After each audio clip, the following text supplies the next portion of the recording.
Hi everyone, I wanted to show you today how you're going to take the floor plan from the interactive worksheet and use it to create the beginnings of your SketchUp model.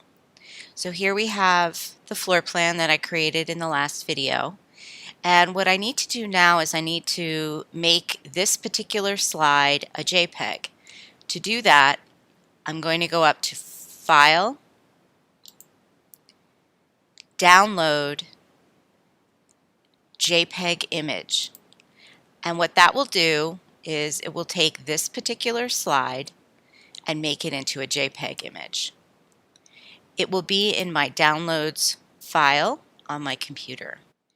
Next, you're going to go into SketchUp, log in, and in the Home button, in the Home area, click Create New and select Simple Template Feet and Inches.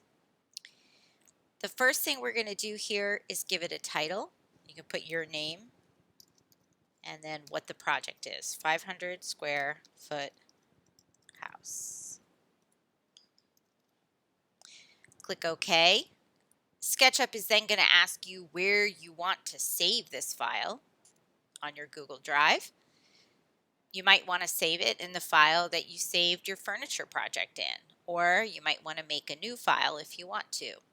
I'm going to put it in my file that I have here called SketchUp for School. I'm going to select the file and save it there. Now I'm ready to start. We're going to bring that JPEG in. To do that, we're going to go up to the menu option here, click Insert, go to your computer, and go to your Downloads folder. If you don't see it right away, give it a second and it'll show up. If, let's say, you come to the desktop or you see it in like this, just make sure that you click the Downloads file in the Finder window. And I'm going to click my floor plan. We want to bring this in as an image, not as a material. We'll be looking at that later. When I bring it in, it's going to be loose. So what we want to do is sort of bring it to the foot of the character there, click to anchor it, and then pull away to make it larger. Click again and anchor it. Now I'm going to orient myself so that I can actually see this floor plan a little bit better. If I take my measurement tool to see how big this is, and I kind of click in the corner here and click to the other corner, I can see that this is 7 feet. But this is not the size that I want my floor plan to be. I want it to actually be 23 feet. So I'm going to click Escape. I'm going to zoom in and scrolling in. I'm going to go right into that corner on the inside corner there, and I'm going to click. And now I'm going to drag away, and I'm not clicking or anything, I'm just zooming out. And then I'm going to zoom in to the other corner.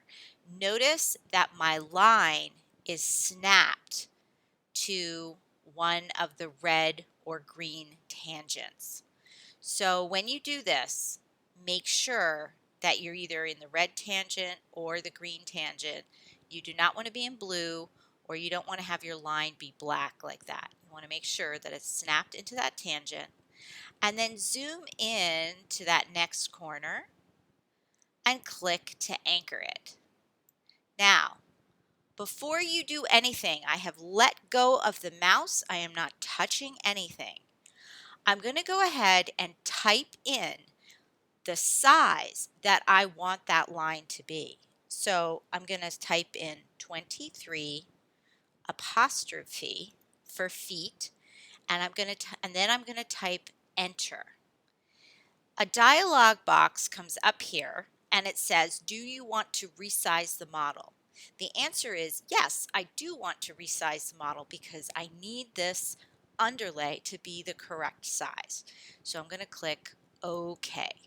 This is one of the only times you'll actually use that feature of SketchUp is when you do this. And now when you zoom out, you'll notice now the model is a more appropriate size in comparison to the person there. It sizes my model for me and allows me to now draw over it.